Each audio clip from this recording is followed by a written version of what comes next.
August 10th, 1944. 0430 hours. Southwest of Le Mans, France. Dawn hadn't arrived yet, only a thin grey smear over the far hedgerows. But the men of Patton's Third Army were already moving. Engines rumbling, tracks grinding, a rolling thunder of steel pushing east. And then, a sudden stillness.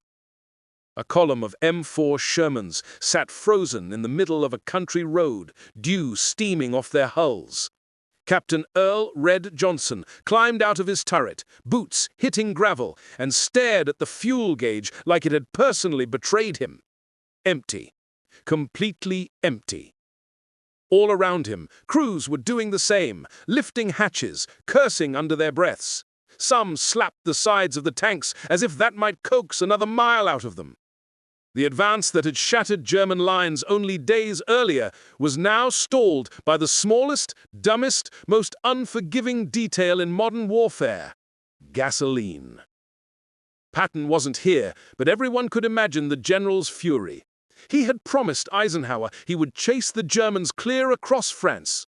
Now his tanks were dying, one by one, not from enemy fire, but from thirst. A lieutenant jogged down the line, shouting fuel trucks are delayed. All convoys stuck behind wreckage in the northern routes. Someone muttered, "We're feeding an army with a garden hose." Another voice added, "Or maybe we're winning too fast for our own supply line." The men could hear artillery rolling somewhere far ahead, an enemy retreating, bleeding, desperate. And here they were, immobilized, exposed, running on fumes.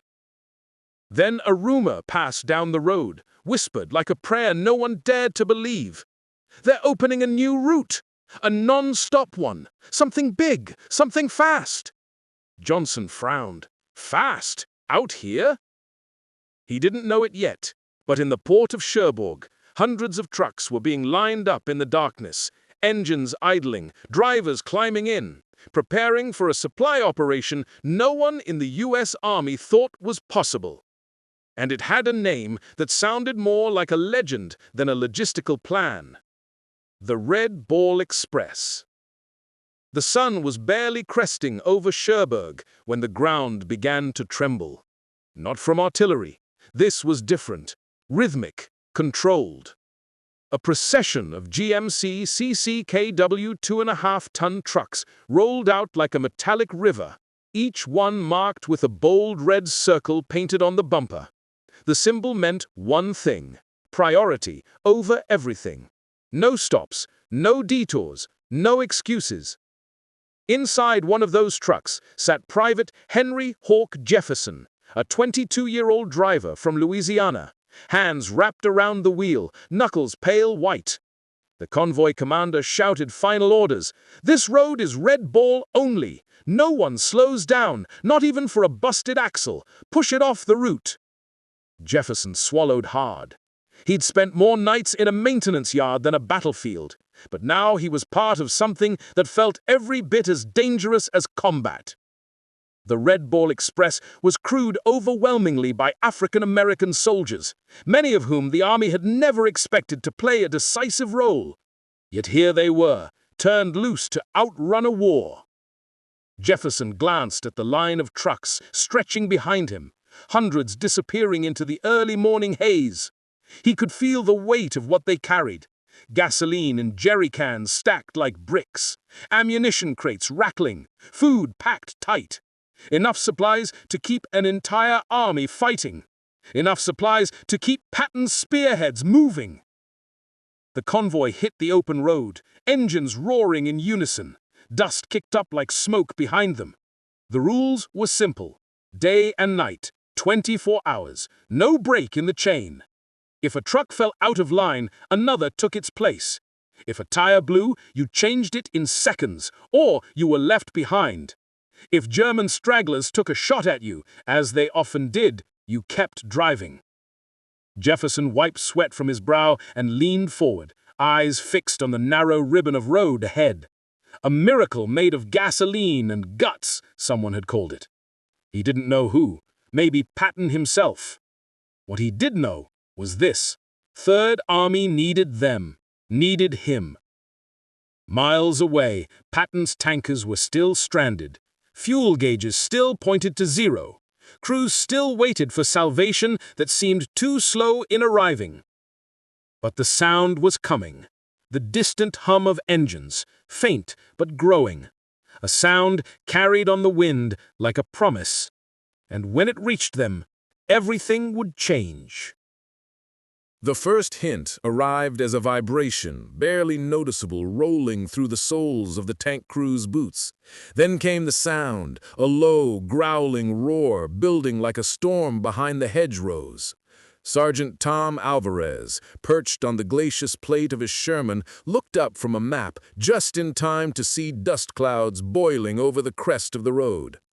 One truck appeared, then another, then dozens, an unbroken column, headlights off, canvas tops rattling in the wind, red circles gleaming on every bumper.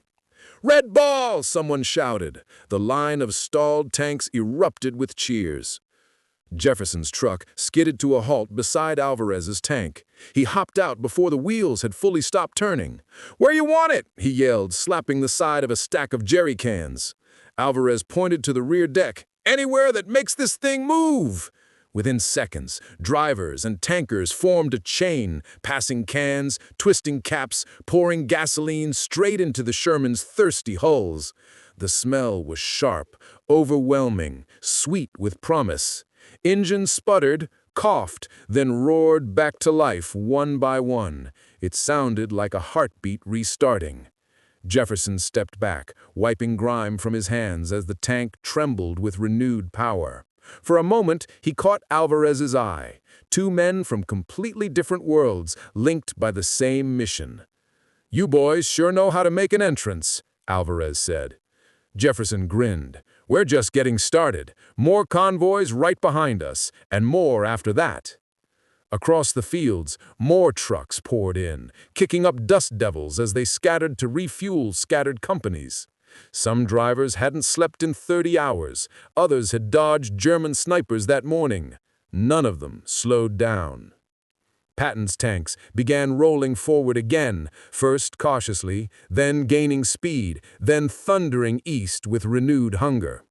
The general himself watched from the roadside, hands on his hips, the corners of his mouth twisting into something rare for him, a look of genuine disbelief. The impossible was happening. The army that had been strangled by lack of fuel was now surging ahead, faster than the Germans could comprehend. But speed had its price, and the Red Ball drivers were about to pay it. Jefferson's second run started before midnight.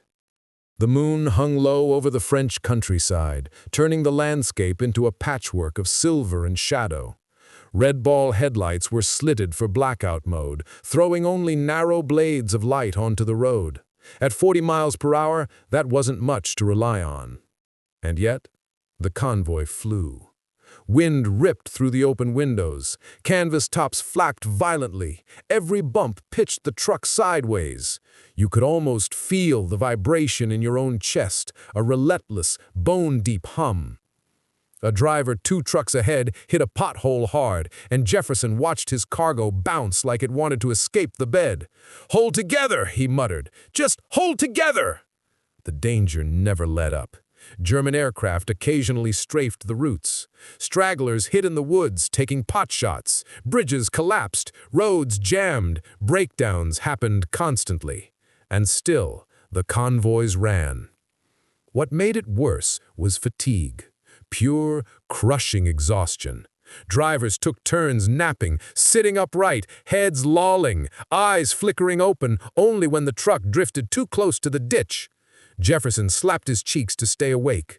Some drivers chewed coffee grounds. Others lit cigarettes just to feel the burn in their lungs. Every supply officer in France demanded more. Infantry divisions needed ammunition. Artillery needed shells. Field hospitals needed plasma. Patton needed fuel like a furnace needed coal. By late August, Red Ball trucks were carrying 12,000 tons per day, an avalanche of supplies roaring across France on two narrow, battered highways reserved exclusively for them. No civilian traffic, no delay. The rest of the world was forced to move aside. It was madness, organized madness, and it worked only because thousands of drivers, many of them African-American soldiers, the Army rarely recognized, refused to slow down. Jefferson's truck rolled into a small village crossroads just as dawn cracked open the sky. Another driver waved him down. "Patton's boys are on the move again! Tanks pushed 20 miles overnight!" Jefferson exhaled hard. That meant one more thing. Another run, another 100 miles, another day without real sleep.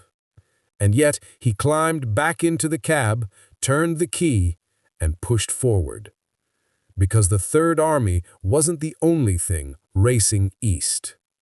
A new problem was forming, one that could unravel everything they'd built. By the first week of September, Third Army's advance was outrunning even the Red Ball.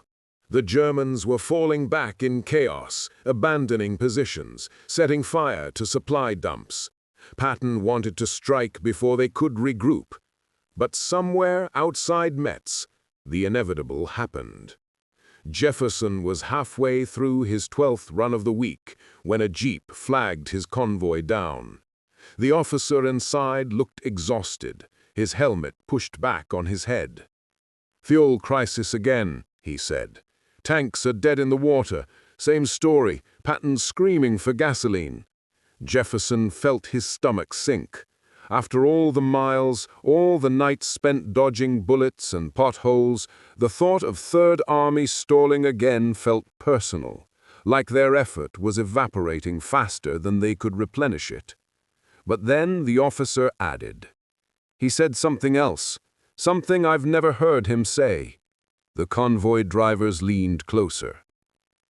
He said, "Tell those Red Ball boys if they keep this up, we'll win the war before Christmas." Despite the exhaustion, laughter rippled through the line. Even Jefferson cracked a weary smile. Praise from Patton wasn't common. Praise for a logistics operation, practically unheard of. Minutes later, Jefferson pulled his truck into a clearing where tanks sat ghostly and silent in the early morning fog. Crewmen looked up with relief as the convoys arrived, dirty, battered, engines rattling but still moving. Fuel cans banged against armor, pumps clattered, engines roared back to life, and for the first time, Jefferson truly saw it. The line of tanks stretching into the horizon, all waiting for the lifeblood only Red Ball could deliver. He felt a swell of something he couldn't quite name. Pride, maybe. Defiance. Purpose. A tanker slapped him on the shoulder. "Didn't think you guys could do it. Didn't think anyone could." Jefferson shrugged, too tired for anything fancy. He said softly, "We don't have to be magicians, just fast." Within hours, Third Army was thundering east again, engines shaking the ground as the fog lifted. Newspapers would later call the Red Ball Express a logistical miracle. Patton would famously describe it as a miracle made of gasoline and guts. But for the men who lived it, it wasn't a miracle. It was sweat, danger, exhaustion, and a relentless belief that the Army only moved as fast as they did. As Jefferson's empty truck rolled back to Cherbourg for yet another run, he glanced at the long, scarred highway ahead. The red circle on his bumper flashed in the sun. He'd be back. They all would. Because legends aren't born from comfort. They're carved from the road.